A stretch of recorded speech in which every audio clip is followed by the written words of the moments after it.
Masechet Eruvin, Daf Samech, 60.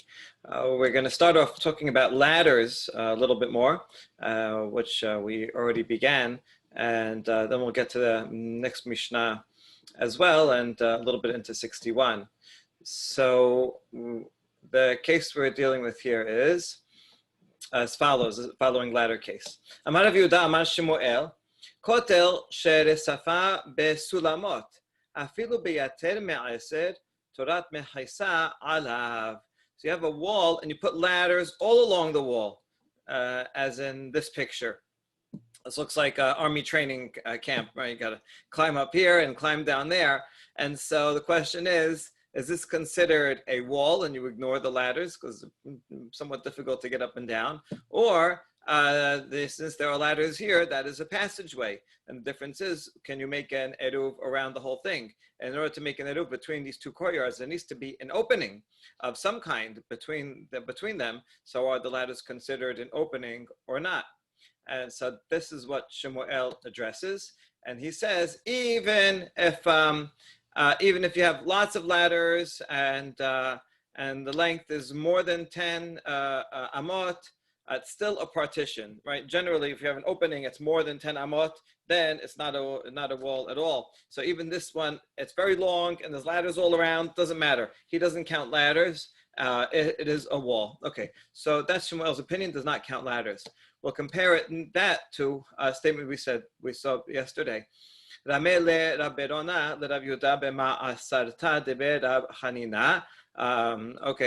Berona, I guess he cornered Rabbi Yehuda in the wine press, and I asked him a question there, and he says, so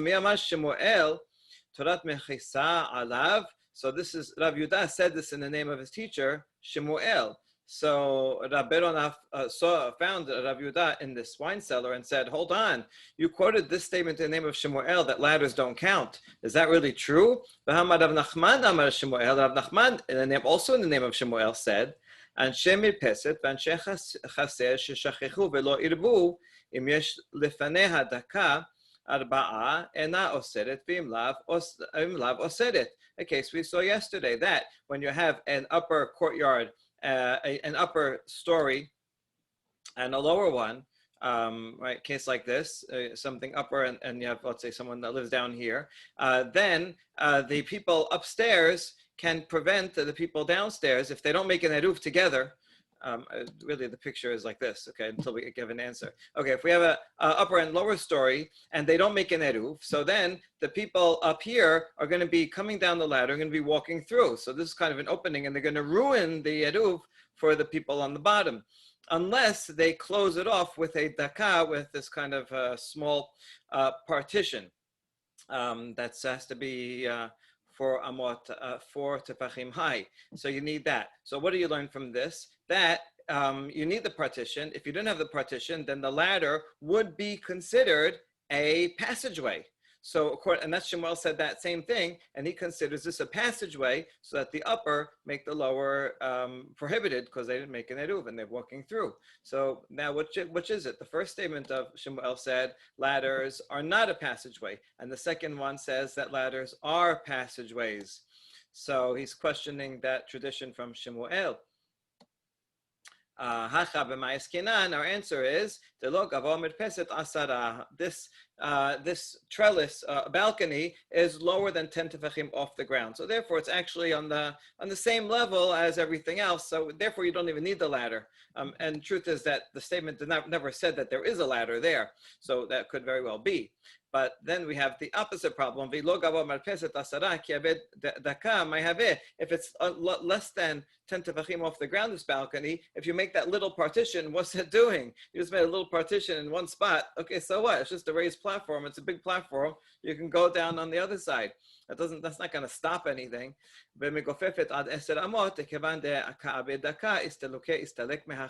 Oh, it's a case where you're right. It is within 10 tefachim high, but there's a wall all around, and there's a space in the wall that's less than 10 amot. So, right, less than 10 amot would be a doorway, and that doorway I'm blocking with a little daka. So therefore, the truth is you don't even need the ladder. Having the ladder, not having the ladder doesn't make a difference. The point is that you have an entranceway that's less than 10 amot, and you're blocking it off. And if you block it off, then that's okay. If you don't block it off, then that's a passageway. Even without a ladder, it's a passageway. And then the people that live here cannot carry. Okay, so that's the same answer as we said yesterday when we're using it again to solve this contradiction of Shemuel. All right, now we have a fantastic story. This is, this is the kind of story that I never knew before, and it's a really fun one to keep in mind. A useful story. Hanhu bene kakuna ed atelekamed Rav Yosef amrule havlan gabra de li'aravlan matin. Okay, there's people of a city called Kakunya, and they come to Rav Yosef. Rav Yosef, by the way, was blind. And they told him, can you send us someone to make an eruv for us? So that would explain why Rav Yosef, the teacher, would not be able to do it himself if he was blind. So he sends his best student. Amad al Abaye, zil arev lehu vechazeh de la mesavehat ala bebet midrasha. Okay, first of all, we see from this that all these laws of eruv were really practical, and people wanted to have an eruv so they can carry in their cities on Shabbat.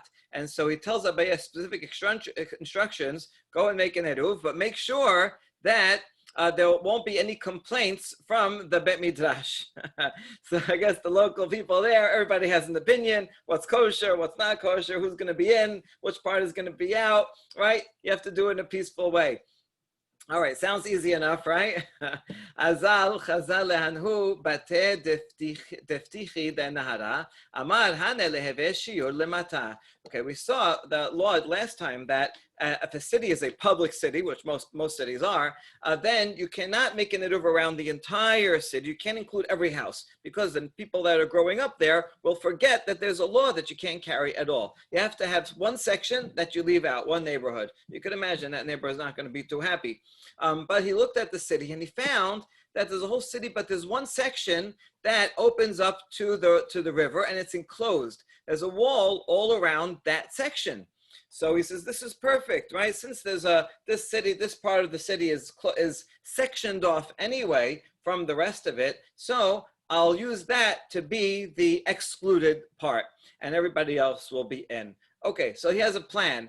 And now he's studying the plan further. Hadar Amar en ma'arvin et kula. Tenan mikelal di ba'e la'arove matze me'arve. Ela i'avadehu kaved yiba'u la'arove derech chalonot masu me'arbi.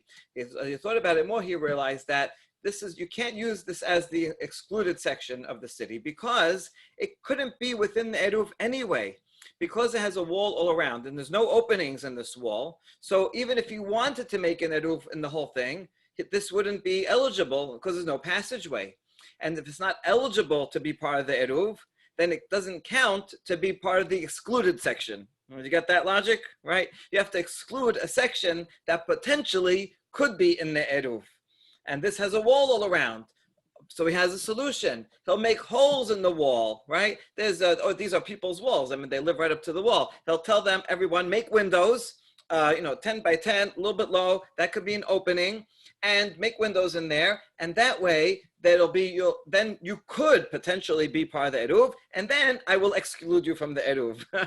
Okay, so you could see how this could be difficult for the people living there. He's going to come and say, "Hey guys, I need you to make holes in your walls." And they're like, "Oh, why? Because I'm making an eruv." Maybe they'll be happy. Oh, good, we get to be part of the eruv. No, you have to make holes in the walls so that I can exclude you. So you see, that's not going to work very well. So he changed his mind again. Again, I don't know why, if he's changing his mind because he's looking through the halachot, or because he's discussing with people and he's getting complaints already, or he's predicting that people are going to complain. Okay, so then he comes up with another, goes back again, and Hadar Amar, en me'arvinet kula. I did that. Okay, Hadar Amar, la ba'eh, says, no, what? I don't need to do that. I don't need to make holes and all that.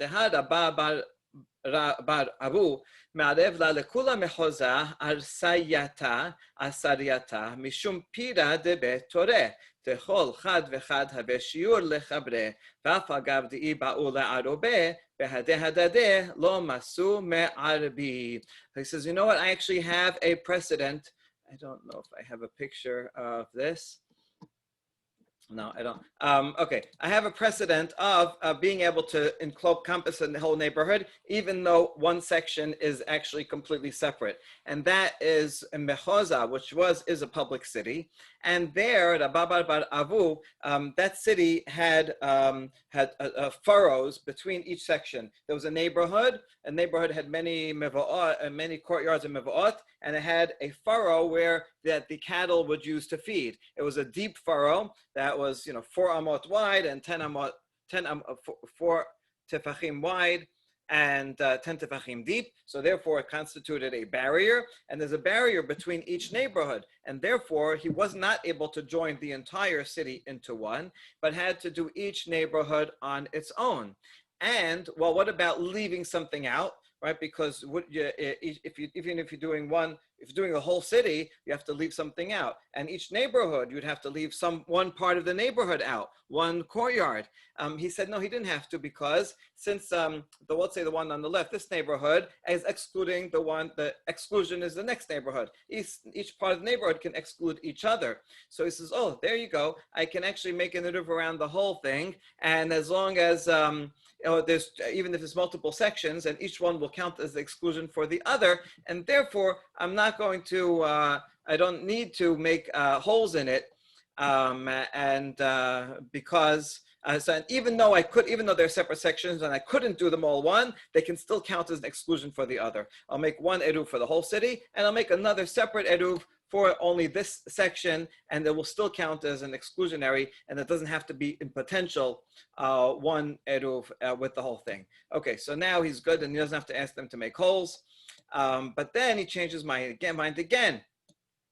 Hatad amar, lademe hatam iba elaru bederech kagot, v'hanela me'arbe, hilkach na'abdean kave. In that case of Mechoza, there were roofs, balconies that were overhanging, and really, if he really wanted to, he could have included all that together and those overhangs and roofs and made one eruv around the whole city. Since he could have done that, that's why he was able to use one section of the city as an exclusionary section for the other one. But here, in this case, the roofs didn't overhang, and it was not able to do that. So he says it's not quite the same. So he says, you know what, I'm going to make them put windows in, and then I'm going to exclude them from the eruv. I need to do that.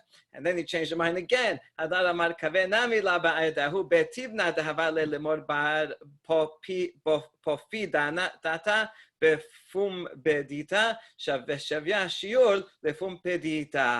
he has another case.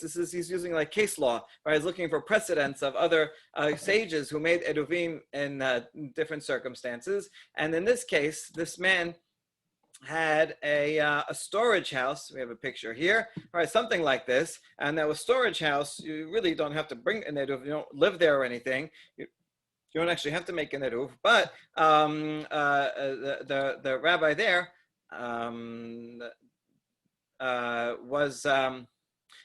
used it as the exclusionary section. And yeah, okay. So it was used as the exclusionary, right? So he was able to make an eruv around the whole area, and this was the excluded. You can't carry here, even though you wouldn't even need an eruv in the first place. So therefore, you see that you can use a section that is not really part of the city as an exclusionary part, even though you couldn't have made an eruv in any case. And therefore, he says, okay, you know what? Therefore, in my case, I don't need to make them put windows, and I can use that area next to the river as the exclusionary area. Okay, so he concluded in the end that he didn't have to make a tumult, and he found a way to make this eruv without bothering them. But in his conclusion, he says, Amar hainu damar limor hazeh dela mesavehat ala bebe midresha. Now I understand why Rav Yosef, my teacher, said, make sure to do a good job and people don't complain, because it's very tricky. There are a lot of sections, a lot of voices, a lot of opinions. And so I think this is a good story, because if we get confused about some of these laws, we shouldn't feel too bad, right? Even Abaye went back and forth and debated all the different sides of these issues. Okay. All right, I like how they record, right, each back and forth of the story. Really fun. Okay, next section of the Mishnah. Ela im ken asachusa la ka'ir Hadasha. When you make an exclusionary section, you have to make sure it is as big as this city called Hadasha, somewhere outside Jerusalem. There was a little city called Hadasha and had 50 residents. So whenever you're making an eruv around the city, this applies today also. Like Yerushalayim has is the old city is all in eruv. It has the whole section. So you have to find one section to exclude. So some people say that Hadabayit can be the exclusionary section. We don't walk there anyway, so we don't have to worry about it. And so use that. Is that good? But we can't even walk there anyway. So okay, but maybe you could throw things there. All right, that's a whole interesting discussion. So what is this place called Hadasha? Tanya Amar Bihuda Ir Achat Hayta Bihuda VeChadasha Shema. Maybe it was in fact a new city. Maybe that's why it got his name. V'hayu ba 50 diurin anashim nashim v'taf. V'hayu ba misha'arim. There were 50 people, including all the residents, men, women, and children. And that was the standard by which the sages used to judge how big an exclusionary section needs to be. All right. What about if you want to make an eruv for the city of Hadasha itself? The whole thing is 50 people, right? Do you have to take one section and exclude that? Hadasha ki echedi havia shiur legedola, gedola nameh havia shiur lektana. Well, oh no, Hadasha, you don't need to do that because there's a big city next to it. I don't know, it doesn't show it on the map, right? But imagine there's a little city and a big city next to it. Have it's from later today. Okay, let's imagine this is a big city and a little city. Let's say this is Hadasha, right? And then you have a big city next to it. Well, there's no problem because just as the big city that has an exclusionary section, which is Hadasha, when they make an eruv, they're excluding the big city, right? Assume that they're, not touching. They're a little bit far away, but so they can. Or they have to be somewhat close, I guess. Yeah, they have to be somewhat close to be considered one, within 70 or 140. Okay, so and there's no problem. Each one counts as an exclusionary section for the other, and since everybody knows, you can't carry from here to there to here, so then it's okay. Ella, what we mean to ask is, what if I did have a standalone city that was small? It was 50 residents, and I want to make an eruv.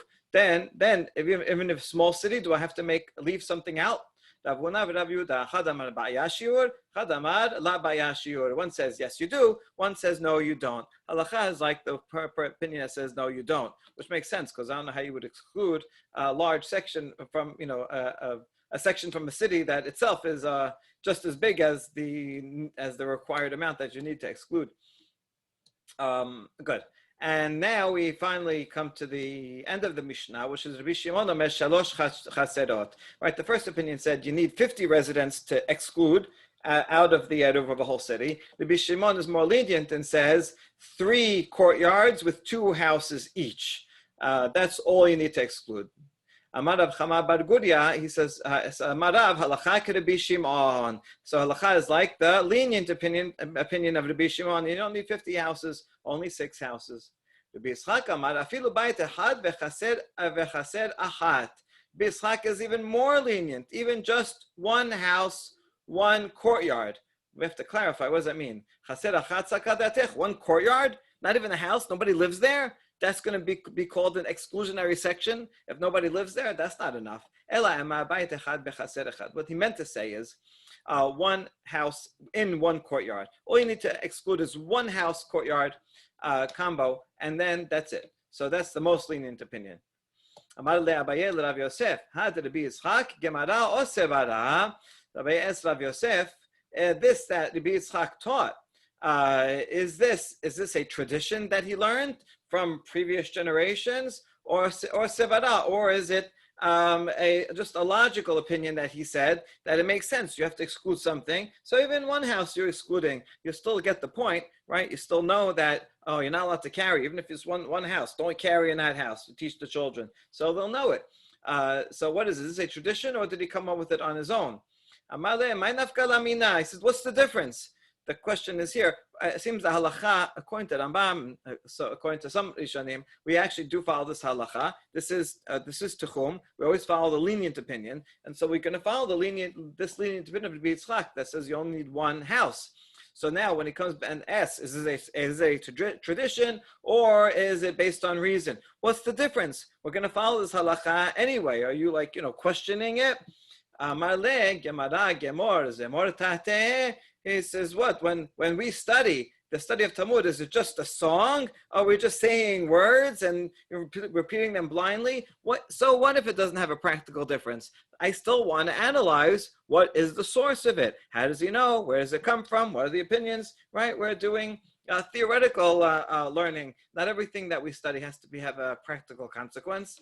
Okay, that's a very interesting exchange because maybe the implication of the question was to undermine it, and the Rav Yosef is being defensive and saying, don't question it. What's the difference? We follow the halacha. Stop asking questions. He says, no, I wanna learn more. I want to learn further.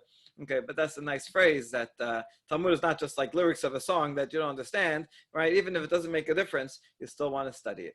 Okay, this is the same Abaye and Rav Yosef who told Abaye to make the Eruv above. So that's just this nice envelope structure here. The same sage is coming up at the end. All right, wonderful.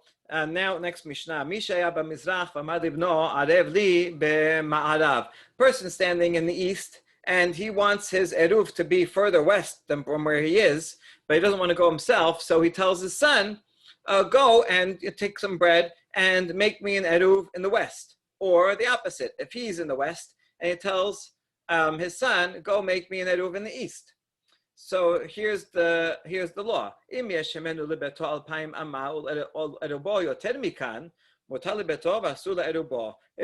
his son ends up going far away, more than 2,000 amot from where he is, then that Eruv is no good because the Eruv has to be accessible when Shabbat starts. If the son is going more than 2,000 amot from where he is, then it's not accessible. But let's say his house is accessible, then it's okay.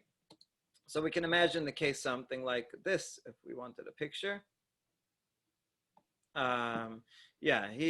He's here, and his son goes out here, right? So his house is in walking distance, and his son is not, and so that would be, therefore, his house would be his place and not the Eruv. Okay, good. And if it was the opposite way, that if it was close to his to the Eruv and he could walk there, but his house was outside of 2,000 amot and it's not accessible, then it would be the Eruv, right? So whichever one is accessible, whichever one he can reach in 2,000 amot, that will be the one. I imagine if he could reach both, well, he told his son to go make an Eruv, so then his mind is on the Eruv. But one of the chidushim here is that even though he told his son, let's say in this case, to go make an Eruv, if it's not accessible, then it doesn't undo his home Eruv, right? His home is the default, and it's only going to be undone if there's something far away. It's different from a case we saw much earlier, where he's out in the desert, and he tells someone, he says, make my Eruv under the tree, but he doesn't specify where. And there it's a problem because then he has no Eruv at all because it's not where he is and it's not where it's going to be. So then he's stuck. But when a person is near his home, then we assume that he wants his Eruv to be in his home unless he actually makes another Eruv in an accessible place from wherever he is. Okay, good. Then the next part of the Mishnah, Hanotenet eruvo beibura shel ir lo asa velo kelum. If I take a piece of bread and I put it somewhere else in my city, let's say, right? I didn't do anything because if I'm in my city when Shabbat starts, my entire city is my place, and I can go 2,000 amot from the outskirts. So what this clause is adding is that, let's say I'm in my city, I put the Eruv within 70 2/3 outside the city. We saw that 70 2/3, that band around the city is considered part of the city. It's just an outskirt. And you can walk there. The 2,000 amot starts from after that. So that'll be the same thing as starting in the city. So I didn't add or subtract anything, right? It's as if I did nothing by putting the bread in that area. However, in the Tanoch Chutz Latchum, afilu ama achat, ma sheniskad hu mafsid. If I put the bread beyond that 70 and 2/3, even one amma, so now I gain an amma in, let's say, put it on the east. I gain now for the east, I can go 2001 amot, but then I'm going to lose that out on the other side. And we'll see how that works. What you lose, what do you lose on the other side? Is it after the city, within the city? Okay, this is going to be this is an important Mishnah for all that. First, we're going to clarify the language of the Mishnah. So first we're reading it. We assume that it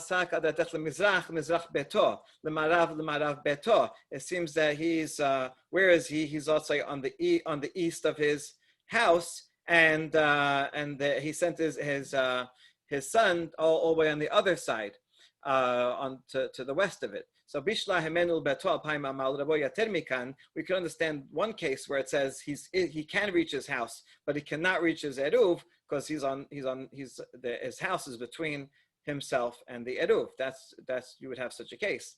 Mashkach Adad Matel Bete Vela Matel Erubo Ela Hemenul Rabo Paim Ama Ul Beto Yater Mikan Hechi Mashkach Adla. How could you have a case where he can make it to his eruv but not to his house? Right, if it's set up in this way, then his house would always be closer. So therefore, it must be that it's a different construction. We have two answers to solve this. Amar b'Yitzchak, misabrat lemizrach beto, lema'arav beto, lo lemizrach beno, or ma'arav beno.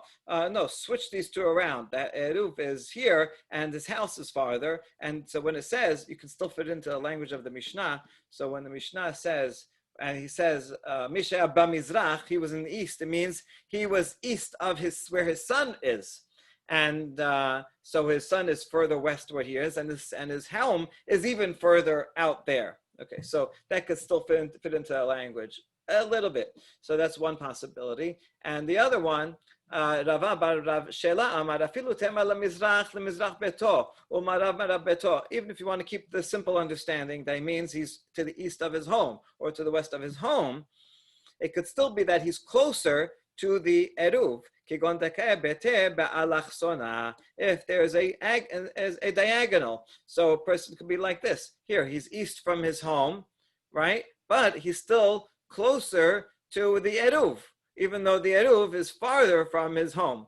Okay, so they could have such a case. If a person was out here, and so it was distant from both, if he's more than 2,000 amot from his home, but close to eruv, then the place is an eruv. If the other way around, then the place will be his eruv and not his home. Okay, all right, so that's pretty simple. Hanoten eruvo betoch ibura. You put it within those 70 and 2/3 band around the city. Sorry, right. And then the last line is of the Mishnah.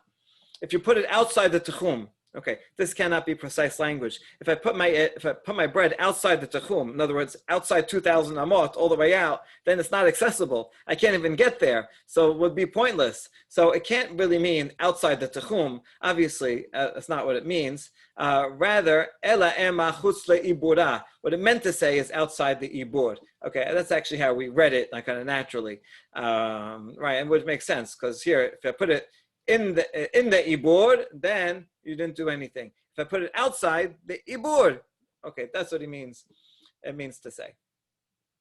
All right. Mashin iskar hu mafsid, mashin iskar vetula. Okay, so whatever he gains will lose on the other side.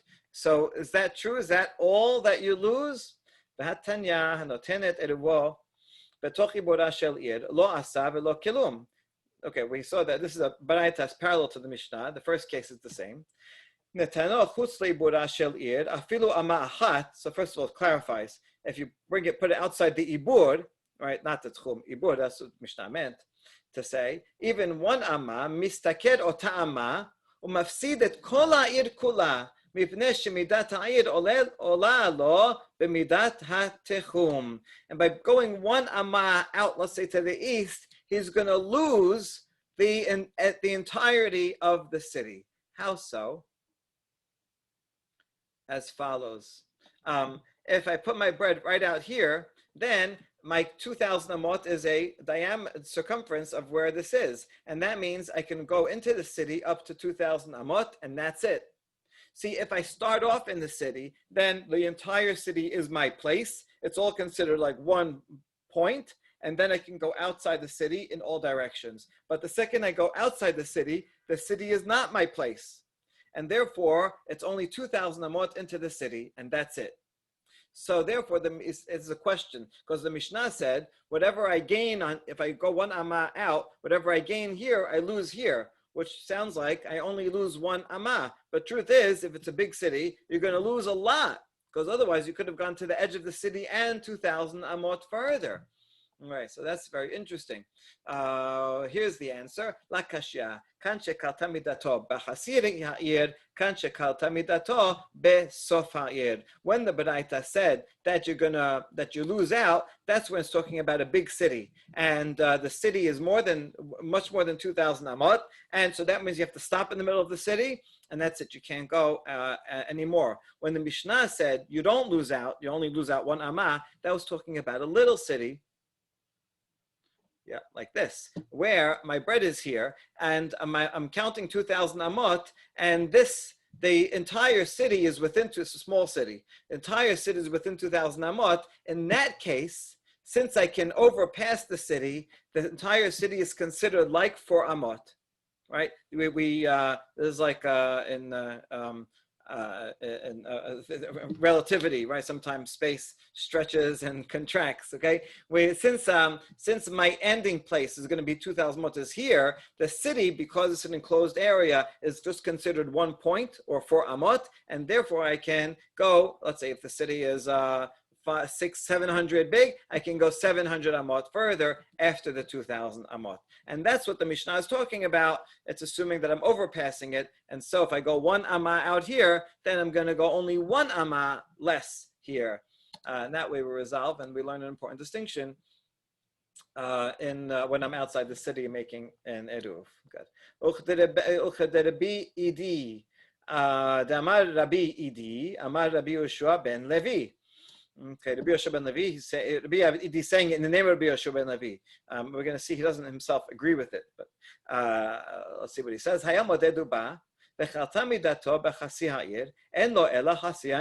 If my measurement of 2,000 ends in the middle of the city, then I can only walk to the middle of the city when I make my eruv outside the city. If I end up outside the city, then the entire city only counts as 4 amot, and I keep going further on the other side. That's exactly what we said. Good. Amar Rabbi Idi. Rabbi Idi repeated this, but he didn't agree with it himself. He says, "En elu ela divrei neviut." These words that I just told you in the name of Rabbi Yoshua ben Levi, these are words of prophecy. Now, most of the time, that sounds like a compliment, right? Oh, that sounds like prophecy. It's so brilliant. But in the context of an illegal context, it's not a compliment, right? Points like, how do you know that? What's the difference? Why would you count the whole city as a point in one case and you stop in the middle in the other case? Like, what's the difference? If the whole city is really in a self-enclosed unit, then why not skip over it and no matter what? So it's like, this could only make sense if a prophet comes and says, it's a decree, just accept it. Because otherwise, there's no legal reasoning that can explain why this should be. Right? What's the difference if I end in the middle of the city or if I end at the end of the city? All right, so that's his question. Now, perhaps as an answer, Rava says it's actually a Mishnah. The very next Mishnah, which is on the next page, which we'll see we'll see in tomorrow, I guess. Marava tarvaihu tenanhi. He says actually both of these laws are in the Mishnah, so it's not words of prophecy. It's right there. Here's a proof, and the proof is from this case. Anshe ir gedola malchin et kol ir ketana. If I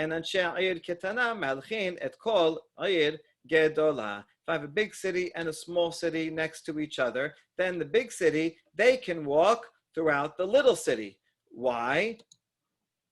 Let's see, right? Because for the big city, 2,000 amot from the wall encompasses the little city. And therefore, right, they consider the little city as just 4 amot, and so no problem, right? You don't have to worry about it. But the small city, if they walk 2,000 amot, they end up in the middle of the big city. And the Mishnah says they cannot walk throughout the city, only up to 2,000 amot and not beyond.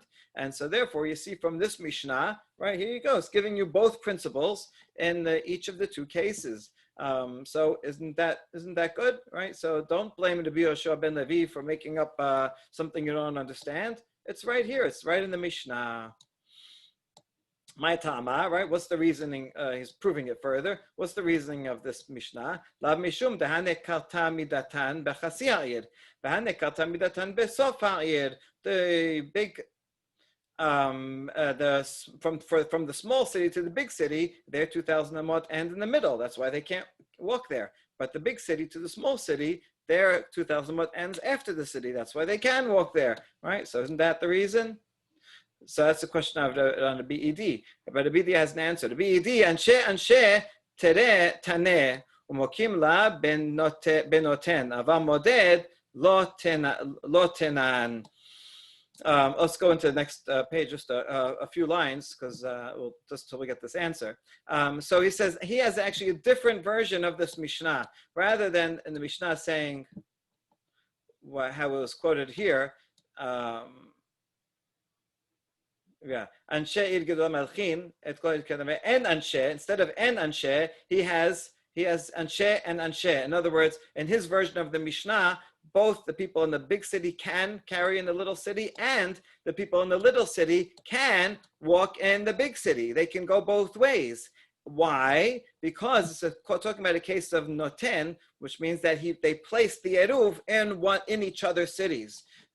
So that these guys, they place their bread in this city, or these guys place their bread in that city. And therefore, that is actually their place, right? The people that live here, their place is here. And so therefore, they can walk throughout. So that's the reason why. So he has a different version and different explanation. So therefore, this Mishnah is simply teaching that you can put your city, your bread in an adjacent city, and then you can walk around in that whole city, and that will be fine. But this has nothing to do with counting 2,000 and ending in the middle, ending outside. So that's why the BED said, what is that? Words of prophecy? I never heard anything like that. Because in his version of the Mishnah, it didn't have it. Okay. Velo v'hatanan v'lamoded shamru notnin lo alpaim ama. The continuation of that Mishnah says that if someone is outside of a city and he's measuring for himself, and we said we give him 2,000 amot. Shafilu sof midato kaleba me'ara. When he's walking, if this end of 2,000, even if it's in a cave, and a cave is an enclosed space, generally an enclosed space is all considered one. He has to stop right in the middle, no matter where he is. So there you go. From that Mishnah itself, you do have at least one principle. You have half the principle, right? That when you're walking and you end in the middle of a city, you have to stop there. We don't have the other principle that if it's a small city, that you can overpass it and consider it for amot. But we do have this. Well, sof ha'ir is tiricha de la tenan. Okay, but he still, Rabbi Yoshua ben Levi still has to say his statement, because he still has a chidush that the Mishnah doesn't say, which is that if you do reach the far end of the city, then you consider the whole city to be just for amot, and you can keep going beyond that. And so it's on that point that the BED says there's no precedent for that in any Mishnah, and so that sounds like divrei nevi'ut. Okay, just 3 more paragraphs. While we're mentioning that there are 2 versions of this Mishnah, man detane anshe la mishtabesh, man detane en anshe la mishtabesh. There's different versions, and both of them are fine. They're both correct versions. I mean, they actually are reconcilable, because you can explain each of them depending on the different case. Man detane anshe la mishtabesh demokim la benoten. That was the BED's version. He said the people in the big city can walk in the small city, and the people in the small city can walk in the big city, because he's talking about a case where you actually place the bread in each other's city, and therefore it's allowed. The one who says that that the people in the small city cannot walk in the big city are talking about when you're measuring and you did not put your eruv in the other one. And so therefore that makes sense also, right? So they're both giving true halachot, and even though they're opposite readings, but you just assume that they're talking about different cases. And in fact, the Mishnah is incomplete, and this is how you should read it. I don't think this means that we should change the words of the Mishnah. Sometimes it means that you have a bad version of the Mishnah. But I think here it's simply saying, here's an explanation of the Mishnah. And the big can walk throughout the small city. The people in the small city cannot walk in the big city. This is the version that we have. With that cannot. When is that true? When you made your eruv in your own city, and now you're counting 2,000 amot outside the city. But if you live in the big city and you put your eruv in the little city, or the other way around, they put their eruv in the other city. Then, since your place is really in the other city, you can walk throughout that city and even 2,000 amot around, and that would be Rabbi Idi's version of the Mishnah. Baruch Adonai, amen.